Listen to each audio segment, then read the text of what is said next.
후회하셨다. 그렇게 슬퍼하셨다. 슬퍼하셨다. 사무엘이 사울을 한번 15장 35절을 보겠습니다. 사무엘이 죽는 날까지 사울을 다시 가서 보지 아니하였으니 이는 그가 사울을 위하여 슬퍼함이었고 여호와께서는 사울을 이스라엘 왕 삼으신 것을 후회하셨더라. 왕을 세우신 것을 후회하시면 왕의 제도를 폐하여야 되는데 하나님은 다시 왕을 세우십니다. 그리고 그 왕을 세우는 과정에서 하나님의 은혜를 우리가 발견하게 되고 그 은혜에 대한 우리들의 그 착각이 무엇인지를 알 수 있습니다. 즉 하나님께서 베푸시는 은혜인데 그것이 하나님의 기준인 것처럼 그렇게 생각할 수 있다는 것입니다. 그래서 오늘은 하나님이 우리에게 베푸시는 우리 이제 그 기준과 우리의 생각, 즉 우리의 착각에 대한 이야기를 좀 나눠보도록 하겠습니다. 보겠습니다. 여호와께서 사무엘에게 이르시되 내가 이미 사울을 버려 이스라엘 왕이 되지 못하게 하였거늘 네가 그를 위하여 언제까지 슬퍼하겠느냐? 너는 뿔에 기름을 채워 가지고 가라. 내가 너를 베들레헴 사람 이새에게로 보내리니 이는 내가 그의 아들 중에서 한 왕을 보았느니라 하시는지라. 사무엘이 이르되 내가 어찌 갈 수 있으리이까? 사울이 들으면 나를 죽이리이다 하니 여호와께서 이르시되 너는 암송아지를 끌고 가서 말하기를 내가 여호와께 제사를 드리러 왔다 하고 이새를 제사에 청하라. 내가 네게 행할 일을 가르치리니 내가 네게 알게 한 자에게 나를 위하여 기름을 부을지니라. 누구를 위해서 기름을 붓느냐? 그러면 하나님이 나를 위해서 기름을 붓는다. 그리고 1절의 말씀에 보면은 사무엘이 사울 때문에 계속 이렇게 슬퍼하고 있는 모습을 보게 됩니다. 우리가 사람의 그 어떤 잘못을 보잖아요. 잘못을 볼 때 그 잘못에 사로잡혀서 계속 슬퍼하는 것을 하나님은 원치 않으셔요. 그러니까 우리가 사람으로부터 배신을 당하거나 어떤 큰 일을 겪었을 때 그 일에 대해서 슬픔이 있을 수밖에 없고 충격을 받을 수밖에 없어요. 그런데 하나님은 거기서 벗어나기를 원하셔요. 왜냐하면 하나님은 그 일을 겪은 우리에게 새 일을 행하시기 때문에 그렇습니다. 하나님은 우리가 예전의 일에 갇혀 있고 묶여 있는 것이 아니라 하나님이 하시는 새 일을 바라보고 그 새 일과 함께 하기를 소망하십니다. 그런 은혜가 있기를, 혹시 이제 묶여 있는 분이 계시다면 그런 은혜가 있기를 주님의 이름으로 소망합니다. 그리고 하나님께서는 하나님의 백성을 위해서 왕을 세우라고 하지 않으시고 왕이 된 사람의 영광을 위해서도 왕을 세우라고 하는 게 아니고 하나님을 위해서 그에게 기름을 부어 왕으로 세우라고 하십니다. 이것을 우리가 어떻게 받아들여야 되느냐라고 할 때 하나님께서 하나님의 백성이 하나님을 버리고 왕을 구할 때 하나님은 뭐라고 말씀하셨다고 그랬죠? 백성의 부르짖음을 들으셨다고 그랬어요. 그러니까 하나님은 하나님을 버리는 하나님을 버리고 왕을 구하는 하나님의 백성, 하나님이 택한 그 백성들의 행위를 부르짖음, 하나님 앞에 부르짖는 기도로 들으셨대요. 그분이 하나님이셔요. 그러면 하나님의 백성들에게 하나님의 은혜를 베푸실 때 누구를 기준으로 해서 그 은혜를 베풀어야 되느냐? 그러면 하나님을 기준으로 해서. 하나님이 그들을 택하시고 하나님이 그들과 언약하셨어요. 그 기준으로 하나님은 그들의 부르짖음을 들으시는 거예요. 그것이 사울과 어떤 연관성이 있는지를 한번 보겠습니다. 사무엘이 여호와의 말씀대로 행하여 베들레헴에 이르매 성읍 장로들이 떨며 그를 영접하여 이르되 평강을 위하여 오시나이까? 이르되 평강을 위함이니이다. 내가 여호와께 제사 드리러 왔으니 스스로 성결하게 하고 와서 나와 함께 제사하자 하고 이새가 그 아들들을 성결하게 하고 제사에 청하니라. 그들이 오매 사무엘이 엘리압을 보고 마음에 이르기를 여호와의 기름 부으실 자가 과연 주님 앞에 있도다 하였더니 여호와께서 사무엘에게 이르시되 그의 용모와 키를 보지 말라. 내가 이미 그를 버렸노라. 내가 보는 것은 사람과 같지 아니하니 사람은 위무로 보거니와 나 여호와는 중심을 보느니라 하시더라. 이렇게 말씀하신 하나님이 이 말씀 안에 모순이 있는 것처럼 여겨져요. 왜 그럴까요? 그것은 사울을 늘 이야기할 때 그의 키가 백성들보다 머리 위에나 더하더라. 뭐 이렇게 계속 소개를 했다고요. 하나님이 그렇게 그런 사울을 뽑아놓고 성령도 그렇게 그것을 이야기하고 있다가 이렇게 지금 두 번째 왕을 뽑을 때에는 전혀 그런 데 관심이 없는 것처럼 말씀하고 계셔요.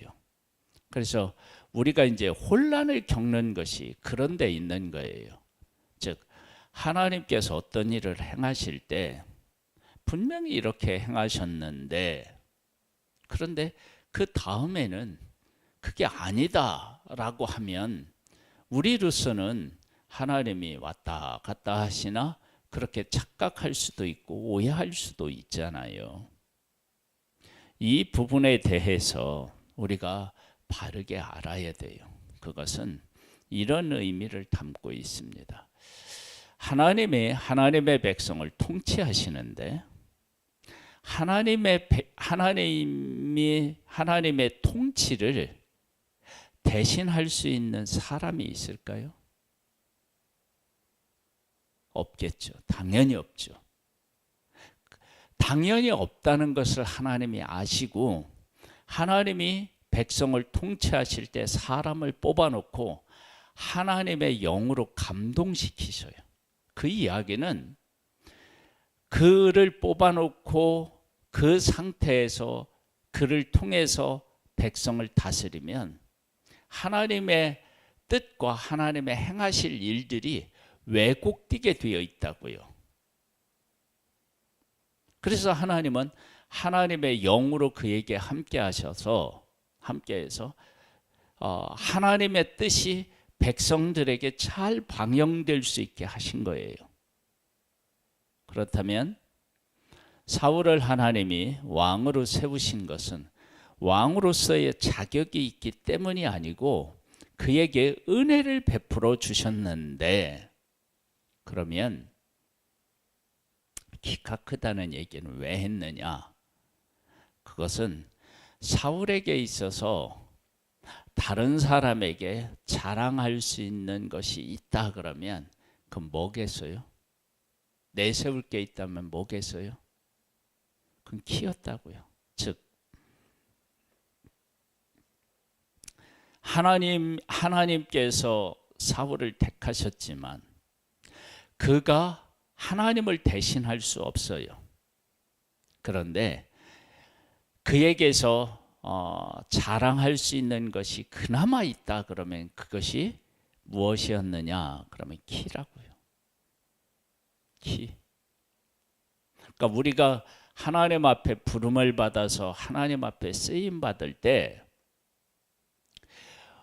우리가 하나님의 하실 일을 대신할 수 있는 존재가 아니에요. 마치 무엇과 같으냐 그러면 어떤 일을 할 때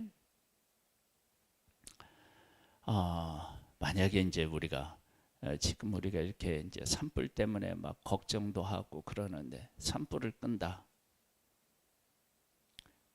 그럴 때 우리가 집에서 쓰는 호스 이걸 가지고 쓴다. 그럼 말이 안 돼요. 그리고 그것을 소방차에 연결한다. 그러면 그거 연결하면 그 되겠어요? 그냥 그게 날아가 버리든지 하겠죠.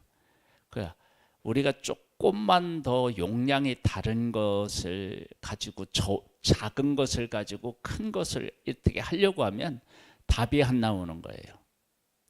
그 인간은 하나님이 하실 일을 대신할 수 있는 답이 없어요. 어떻게 하나님의 백성을 다스리는 일을 하는 데 있어서 인간이 뭔 답이 되겠어요? 안 되죠. 그런데 하나님이 그 백성들의 구하는 그 기도를 들으셔야 되니까, 응답하셔야 되니까 누구를 선택해요. 그때 그 선택받은 사람이 하나님 쓰시기에 합당하지가 않은 거예요. 그러면 어떻게 하느냐? 그를 세울 때 하나님의 영으로 함께 하시고, 그를 세우셨을 때 하나님만 이야기할 수는 없잖아요. 그러니까 그 사울에게 있어서 최소한의 그 자랑이 있다 그러면 뭐냐? 그건 키예요. 키. 그런데 사무엘은 사울을 딱 봤을 때 일단 키잖아요. 그렇죠? 그러니까 하나님께서 왕으로 세우실 때 저는 사람이 기준인가 보다. 그렇게 오해하고 착각했던 거예요. 그러니까 우리들도 잘 깨달아 알아야 돼요. 그래서 하나님이 쓰시는 사람 이렇게 하면서 사람을 이야기할 때 아주 조심해야 돼요. 우리 누구도 하나님께서 하나님이 하실 일에, 하나님이 하시는 일에 합당한 자로 쓰일 수 있는 존재가 없어요. 그러면 예수님은 필요 없으셨겠죠. 그러면 왜 글을 썼느냐? 왜 글을 이야기하느냐라고 할 때 그에게 있는 아주 작은 것마저도 하나님이 장점으로 여기시고 그것을 통해서 하나님이 일하시니까 그것이 부각되어 나타난 것에 불과한 거예요. 자, 보겠습니다. 사무엘은 외모를 보니까 하나님은 외모 안 본대요. 근데 사울은 봤거든요. 본 것처럼 보였거든요. 그래서 사무엘이 그런 기준을 가지고 있었던 거예요. 근데 하나님의 기준은 그게 아니었는데 사울을 이야기할 때는 딱 보면 크잖아요. 그거 외에 사울에게 자랑할 만한 게 뭐 있겠어요? 물론 왕으로 되기 전에는 겸손했다고 얘기를 하는데 그 겸손이 왕이 되고 나니까 어떻게 됐어요? 왕창 무너졌잖아요. 그러니까 그가 겸손한 사람이 사실은 아니었던 거예요. 단지 그럴 수밖에 없는 환경에 놓였던 거죠. 그런 처지에 있었던 거죠. 그가 겸손하지 않았어요. 보겠습니다. 이새가 아비나답을 불러 사무엘 앞에 지나가게 하매 사무엘이 이르되 이도 여호와께서 택하지 아니하셨느니라 하니 이새가 산마로 지나가게 하매 사무엘이 이르되 이도 여호와께서 택하지 아니하셨느니라 하니라. 이새가 그의 아들 일곱을 다 사무엘 앞으로 지나가게 하나 사무엘이 이새에게 이르되 여호와께서 이들을 택하지 아니하셨느니라 하고 또 사무엘이 이새에게 이르되 네 아들들이 다 여기 있느냐.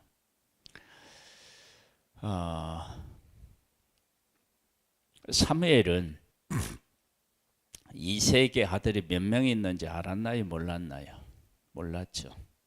그런데 7명이 지나갔는데 하나님이 노하셨어요. 그러면 이새의 아들들 중에서 하나님이 기름을 붓겠다고 말씀하셨으니까 다른 아들이 있어야 되겠죠.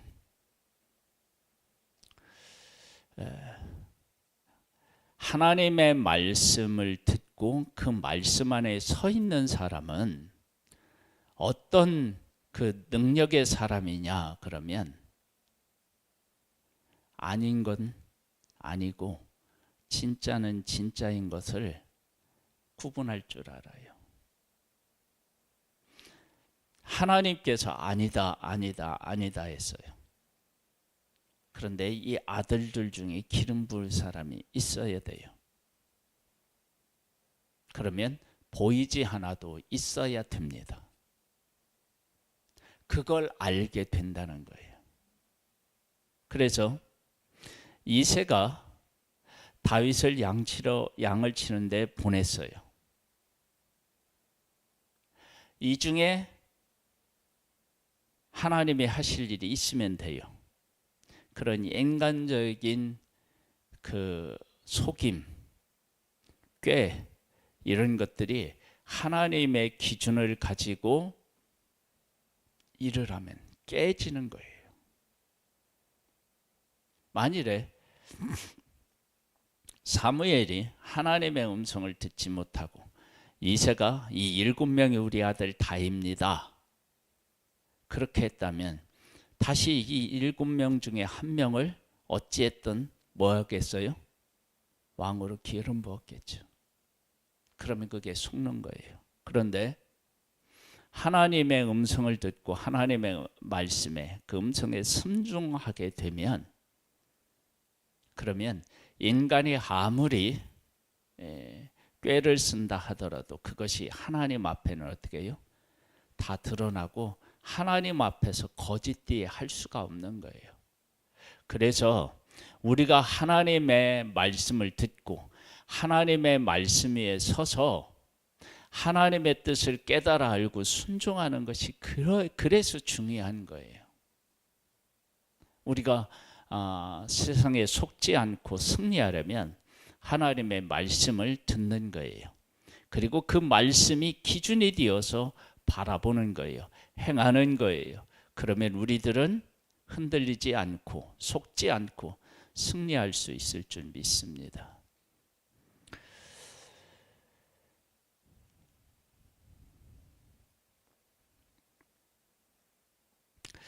10절입니다. 이새가 그의 아들 7을 다 사무엘 앞에 지나가게 하나 사무엘이 이새에게 이르되 여호와께서 이들을 택하지 아니하셨느니라 하고 또 사무엘이 이새에게 이르되 네 아들이 다 여기 있느냐. 이새가 이르되 아직 막내가 남았는데 그는 양을 치나이다. 사무엘이 이새에게 이르되 사람을 보내어 그를 데려오라. 그가 여기 오기까지는 우리가 식사 자리에 앉지 아니하겠노라. 이에 사람을 보내어 그를 데려오매 그의 빛이 붉고 눈이 빼어나고 얼굴이 아름답더라. 여호와께서 이르시되 이가 그니 일어나 기름을 부으라 하시는지라. 자, 사울도 외모에 대한 이야기를 하고, 그리고 지금 다윗도 외모에 대한 이야기가 나와요. 그러면 다윗은 그 다윗이 하나님 앞에서 자랑할 수 있고 하나님의 일을 할 수 있나요? 안 돼요. 그도 할 수 없어요. 그래서 어떤 일이 생기느냐? 사무엘이 기름 뿔병을 가져다가 그의 형제 중에서 그에게 부었더니 이날 이후로 다윗이 여호와의 영에게 크게 감동되니라. 사무엘이 떠나서 라마로 가니라. 만일에 다윗이라고 하는 한 사람이 하나님의 일에 합당하다고 하면 하나님의 영으로 크게 함께할 게 없고 그의 장점을 가지고 일하시면 돼요. 그런데 하나님의 영으로 크게 감동을 시키신대요. 그것은 하나님의 영이 다윗과 함께하지 않으면 다윗도 하나님께서 하시고자 하는 일을 어떻게 해요? 제대로 실천에 옮길 수가 없는 거예요.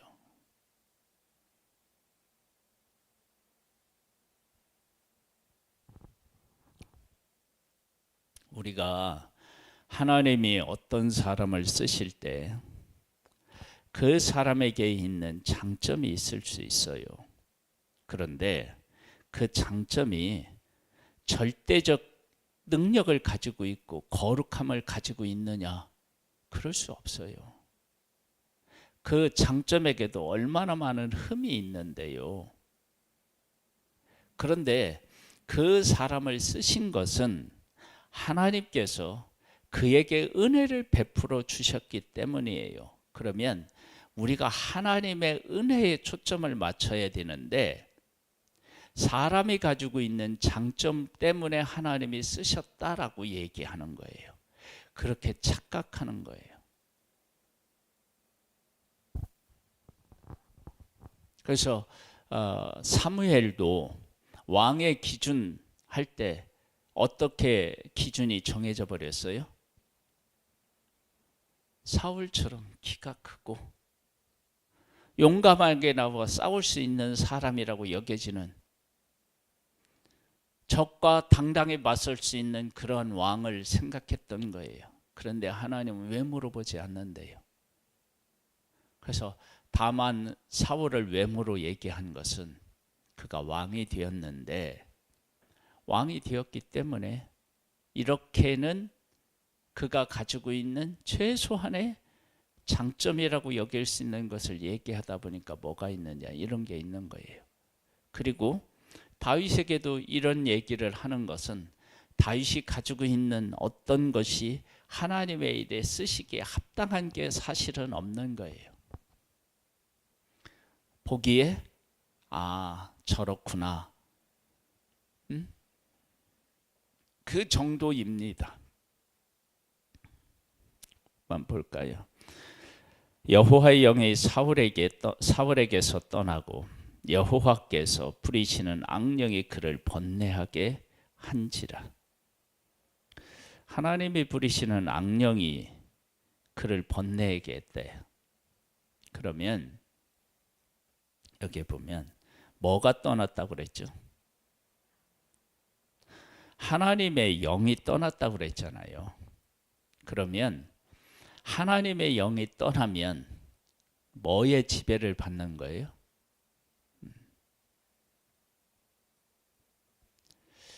그런 의미로 말씀하신 거예요. 하나님께서 함께 하시지 않는 사람, 하나님의 영으로 역사하시지 않는 사람, 그 사람의 모습을 보는 거예요. 이제 사울이라고 하는 사람은 그런 존재였던 거예요. 그런데 하나님의 백성들을 위해서 사울에게 하나님의 영으로 함께 하시고 하나님이 하실 일을 위해서 영으로 함께 하신 거예요. 그런데 우리는 사울을 볼 때 초대 왕이 그렇게 머리 위에 더하는 그런 신장을 가졌기 때문에 그것이 기준이 되어서 왕을 세운 것이 아닌가 착각하는 거예요. 그 다음에 다윗은 그러면 여기에 얼굴에 대한 그의 모습에 대한 그의 빛이 붉고 눈이 빼어나고 얼굴이 아름답더라 그랬는데 하나님이 이것을 기준으로 해서 다윗을 세웠겠어요?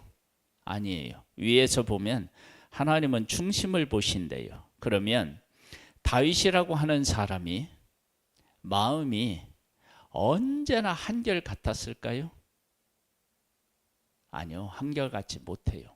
인간의 마음이 어떻게 한결 같을 수 있습니까? 그렇지 못해요. 한결 같을 수 있었다 그러면 그에게 어떤 일이 있었기 때문에 그게 그렇게 보였을까요? 하나님의 영으로 그와 함께 하셨기 때문에 그런 일이 있었던 거예요.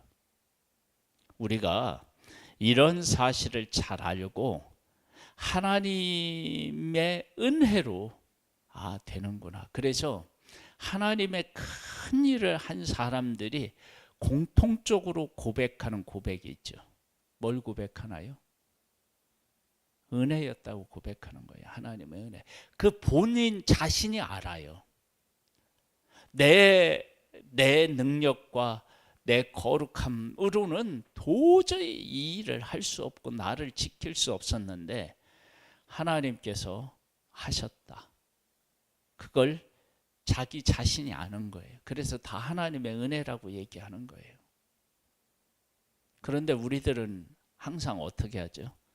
사람에게 그런 장점이 있어서 물론 그런 장점을 하나님이 쓰실 수 있는데 하나님이 하실 일에 쓰일 만큼 그 장점이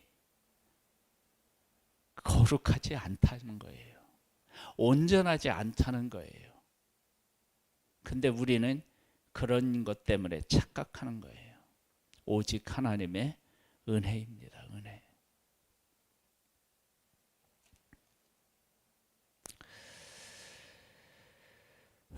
사울의 신하들이 그에게 이르되 보소서 하나님께서 부르시는 악령이 왕을 번뇌하게 하온즉 원하건대 우리 주께서는 당신 앞에 모시는 신하들에게 명령하여 수금을 잘 타는 사람을 구하게 하소서.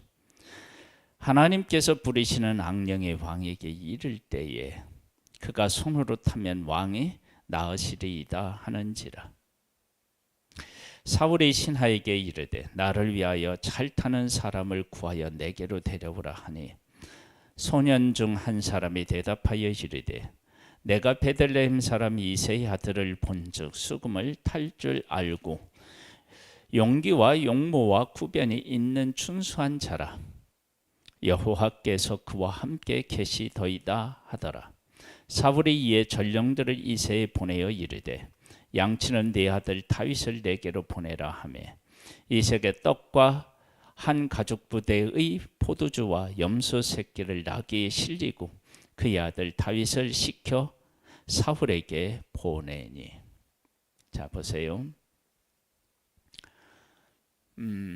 이새가 다윗의 아버지인데 그를 양치는 자로 보냈어요. 그런데 사울이 부르니까 그에게 무엇을 들려보내요?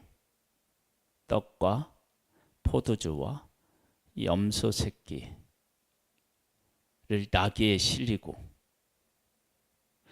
그렇게 해서 보내요. 하나님께서 다윗과 함께 해서 다윗은 곰과 사자를 싸워서 이기고 양을 지켰다고요. 그때는 이새가 알아봤나요? 못 알아봤나요? 근데 왕이 부르니까 어떻게 해요? 대우가 달라졌죠.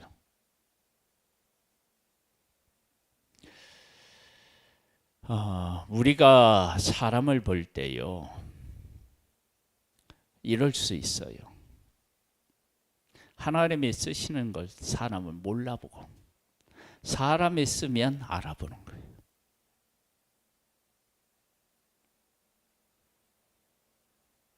우리에게 하나님의 영으로 이렇게 우리가 살아간다라고 할 때, 하나님의 영으로 살아가면 하나님이 사무엘에게 아니다 이다 해서 누구를 알아보느냐면 다윗을 알아봐요. 그렇다고 다윗을 다 알아본 건 아니지만 우리 안에 사람이 불러서 쓸 때는 그 사람이 대단하구나 라고 할 수 있는데, 하나님께서 글을 쓰실 때 못 알아볼 수 있어요.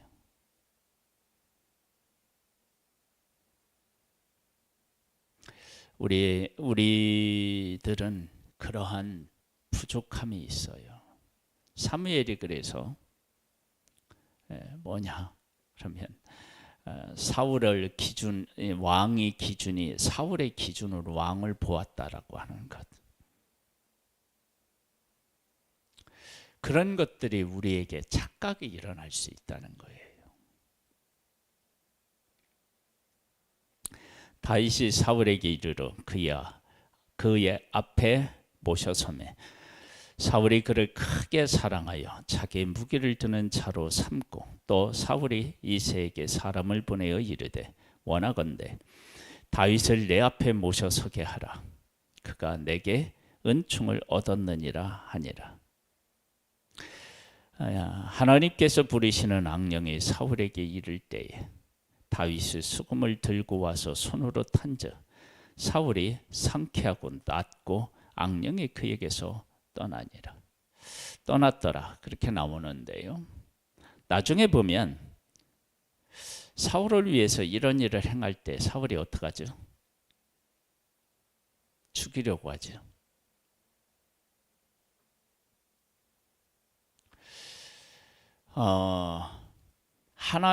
하나님께서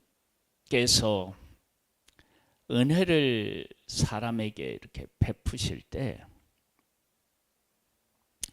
그 은혜로 받기가 정말로 어렵습니다.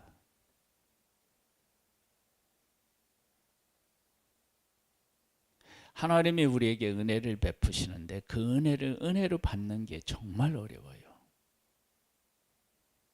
다윗이 가서 타면 악령이 떠났어요. 이걸 은혜라고 해야 되나요? 안 해야 되나요? 은혜죠. 그것도 얼마나 큰 은혜겠어요. 그런데 그 은혜로 받는 일에 있어서 내가 회개하고 하나님 앞에 바르게 돌아와 서지 않으면 그 은혜를 은혜로 받기가 어려워요. 그래서 사람은 하나님의 일에 쓰임 받기도 어렵고요. 그 사실은 불가능해. 하나님 은혜가 아니면 쓰임 받을 수 없어요. 그 다음에 하나님께서 은혜를 베풀어 주실 때 그 은혜를 은혜답게 받는 일도 정말 어렵습니다. 하나님의 백성들이 애굽에서 나와서 약속의 땅으로 갈 때 하나님이 구름 기둥과 불 기둥과 만나와 메추라기 그리고 물을 주시고 옷이 헤어지도 않고 발이 부르트지도 않게 그렇게 하나님의 은혜를 베풀어 주실 때 그 은혜를 은혜로 받았나요? 아니죠. 원망하고 불평했죠.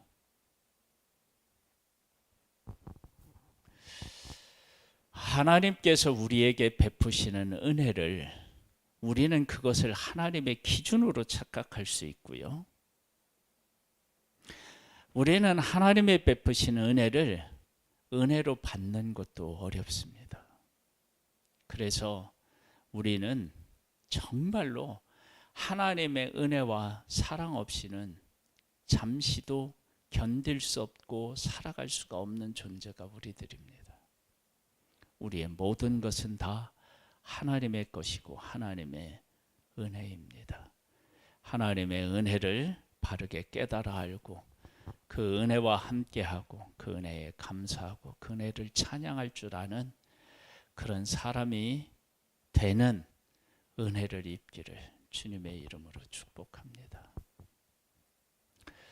사랑하는 하나님 아버지, 우리에게 있는 모든 것은 다 하나님의 은혜입니다. 은혜를 베푸시는 하나님을 찬양합니다. 예수님의 이름으로 기도드립니다. 아멘. 하늘에 계신 우리 아버지여, 이름이 거룩히 여김을 받으시오며 나라에 임하옵시며 뜻이 하늘에서 이룬 것 같이 땅에서도 이루어지리이다. 오늘날 우리에게 일용할 양식을 주옵시고 우리가 우리에게 죄 지은 자를 사하여 준 것 같이 우리 죄를 사하여 주옵시고 우리를 시험에 들게 하지 마옵시고 다만 악에서 구하옵소서. 대개 나라와 권세와 영광의 아버지께 영원히 있사옵나이다. 아멘.